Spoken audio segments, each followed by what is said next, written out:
Alright, so you may or may not have seen that Eastman Kodak quietly revealed this last week Monday that it will once again sell two of its classic film stocks, Kodak Gold 200 and Kodak Ultramax 400. These will be sold directly from Eastman to retailers and distributors in the United States.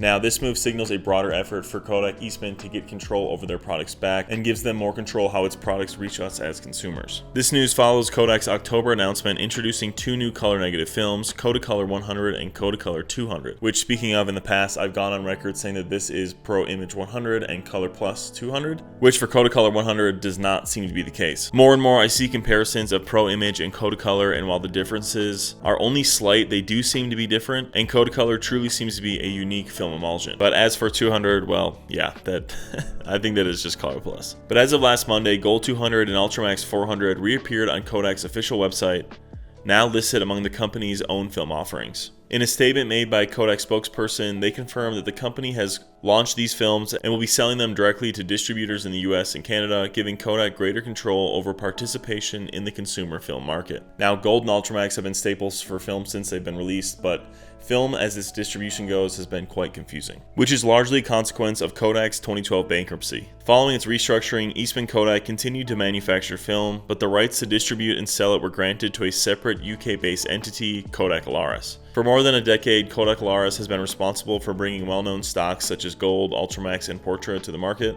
and because of this, the arrangement has often confused customers and may have discouraged Eastman Kodak from experimenting with new film types since it lacked direct control over the distribution. Well, that dynamic appears to be shifting. The rollout of Kodacolor 100 and 200 earlier this year marked Kodak's first introduction of new still films in many years. Last Monday's announcement, coupled with redesigned packaging for Gold and Ultramax, suggests Eastman Kodak has found a way to reassert control over at least part of its film catalog. According to a company statement provided by Kodak, these are, quote, Kodak marketed versions of existing film. Quote, Kodak will sell the films directly to distributors in the US and Canada, giving Kodak greater control over our participation in the consumer film market. The direct channel will provide distributors, retailers, and consumers with a broader and more consistent supply, helping stabilize a market where prices have often fluctuated. Kodak also described this move as an extension of Kodak's film portfolio, made possible by recent investments that expanded its film production capacity, something we saw late last year where they shut down their Rochester factory to start renovating their film manufacturing. The company added that along with the release of the Kodak Super 8 camera and Ektachrome 100D color reversal film, this step reflects its continued commitment to supporting the growth and sustainability of the film photography industry, which up until this point we really hadn't seen the fruits of that labor. While it remains to be seen how significant this change will be, the news has sparked some excitement among film photography enthusiasts, many of whom have been eager for any sign of renewed innovation, new film stocks, or greater production capacity from Kodak in a market that has faced persistent shortages and rising prices in the last,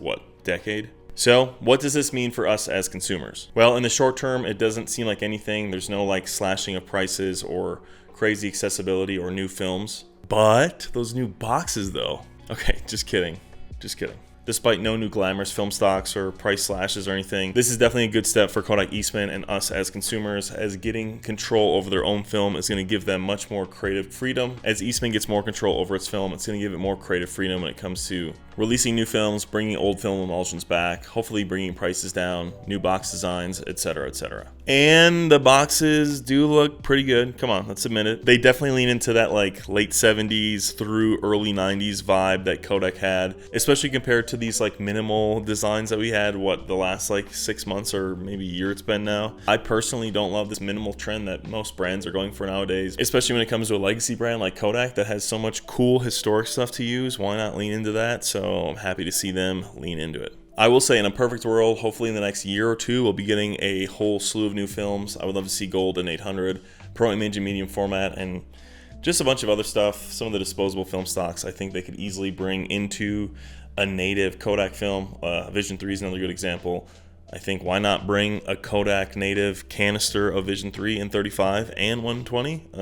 I love shooting it. I really do think it rivals Portra, and honestly for the price I think it's one of the best films that you can shoot, so I would love to see that. Otherwise, let me know down in the comments what you guys would like to see. I think a lot of you are going to say a high speed color film, like getting another 800 speed film or a 1600 speed film would be really sick.